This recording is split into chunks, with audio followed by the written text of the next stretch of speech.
Hindi na lang pala ako nakipag-agawan sa mga kapwa ko rider kasi dito yung drop off ko sa pier.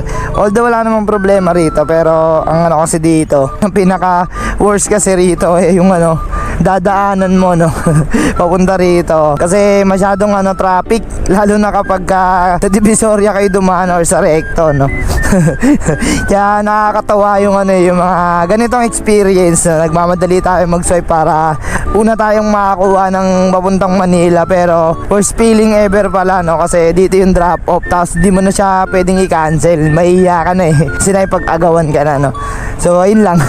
Ingat sa lahat ng bumabiyahe, sa mga naka-experience ng ganda na ikipag-agawan pa sa booking tapos dito pala sa pier yung drop off. O swipe pa, diyan kayo mag-drop ngayon sa barko. Tawagan nyo yung customer nyo, hanapin nyo dyan, bawal kayo makit dyan, tawagan nyo. Swipe kayo ng swipe pa Manila, yan napapalaan nyo, diba?